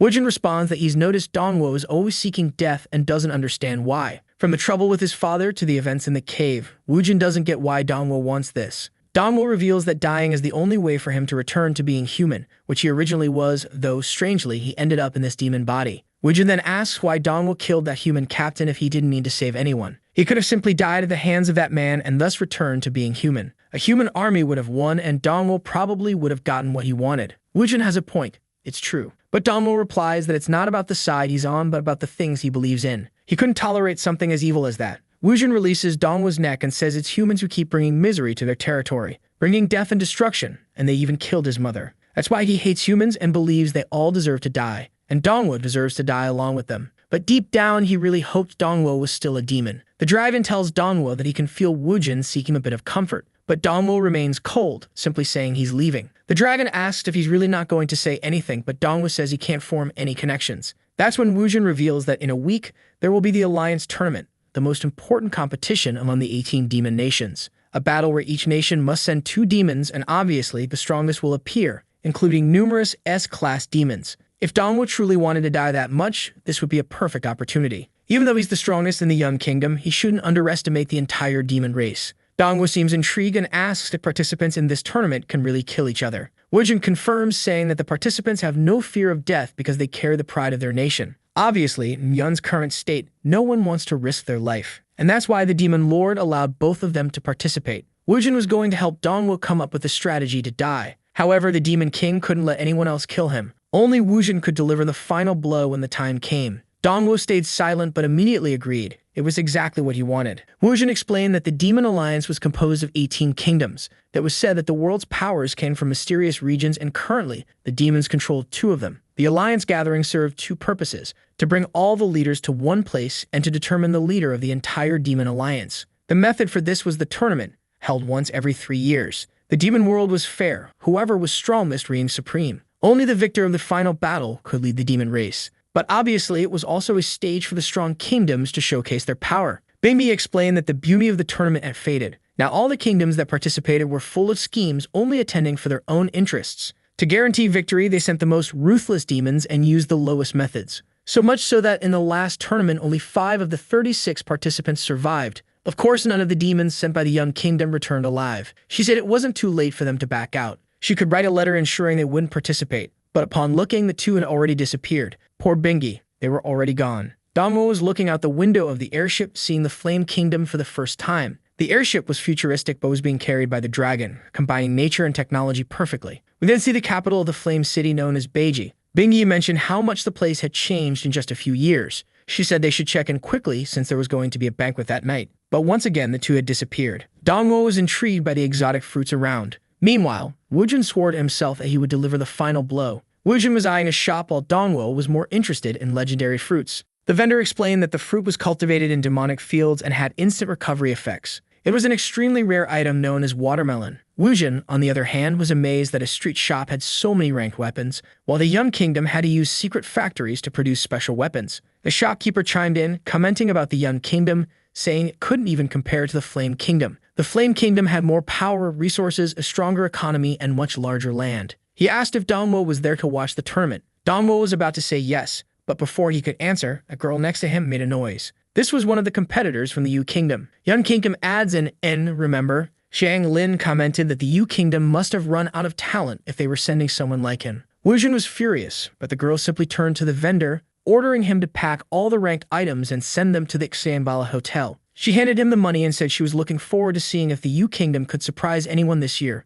It would be nice if they were different from the past, as the only opponent for her was her own kingdom. Wujin sensed that the girl was clearly a ranked demon. Later at the hotel, he told Bingy that the people in this region were far too arrogant. She replied that it was to be expected. No one would be friendly right before a championship. The truth was that when these tournaments first began, most kingdoms had similar strength. But over time, the Flame Kingdom, Yu Kingdom, and Lei Kingdom kept accumulating power. And as the saying goes, the strong get stronger, especially considering that these 3 kingdoms almost always alternated victories among themselves. The prize for the competition was a stone that allowed a demon to advance to rank S. The winner also became the commander of the 18 armies, gaining the right to use the Alliance's mines. Dongwu seemed impressed by something. Mamie said they had arrived at the greatest pride of the entire demon race. Just then, someone appeared behind them. A man pushing a girl in a wheelchair asked if this was the Changbala Hotel. Xiang Lin commented that she'd run into those weirdos buying watermelons again. Wujin was already losing his temper, ready to hit her. But Bingy calmly told him not to fall for the trap, reminding him that the tournament was about to begin. Meanwhile, Dongwu was talking to some people who said they were from the Mist Kingdom. Dongwu warned them not to go easy on him if they encountered him in the tournament. Bingy, seeing this, suggested they leave quickly. But suddenly, she felt a strange energy behind her and her backpack flew off. Dongwu didn't seem too concerned, wondering where the invisible thief was. But the guy from the Mist Kingdom stepped forward, telling Dongwu to watch his sister. He closed his eyes, exuding a blue energy, spread his arms, and summoned energy behind him. Suddenly, they were in a sea of energy. He opened his eyes and said, "Found them." He stretched his hand, launching an ice attack, and froze the invisible thief's foot. As soon as the thief looked up, Wujin was right in front of him, declaring that such behavior must be punished violently. The guy immediately reveals that he's from the Fallen Kingdom, and just begs not to be handed over to the guards. Meanwhile, Dongwu praises the boy for easily finding the invisible thief. Bingy thanks him too and asks if he's already rank S. The boy, named Lacey, says the Mist Kingdom has never had a ranks demon, but he's working hard toward it. The scene shifts to inside the hotel, where they all enter. They're registering while a guard mentions that apparently everyone has arrived. A man in a white suit nearby says it's time for the preliminaries to begin. Walking through the corridors, people comment on how crowded the place is today. Looking at the clock, Bingy remarks that they'll miss the banquet at this rate. Dongwu, while walking, finds it strange that they sent the wheelchair user to compete. Finally, it's their turn, but Bingy calls the Mist group over, telling them to go ahead. The receptionist asks for their documents, wondering why they're not already in hand. A bit embarrassed, Lacey hands over the documents and asks if she's referring to these. But suddenly, everyone starts murmuring about someone arriving. A man lounging in a chair comments that every time this guy shows up, it's a spectacle. Who's this now? Oh, here comes Linen live from the Lei Kingdom. The man was the biggest star, and apparently they sent a wheelchair user just so she'd die in combat. Or not, look at her serious expression as she speaks. As they enter, one of the guards approaches the line and orders everyone to move aside. The guard even tells Lacey to get out of the way. Lacey doesn't respond, and the guard throws him aside. The girl calls out to him but feels a hand on her shoulder. It's Dongwu staring seriously. The receptionist tells Lin Lai that his mother can skip registration entirely.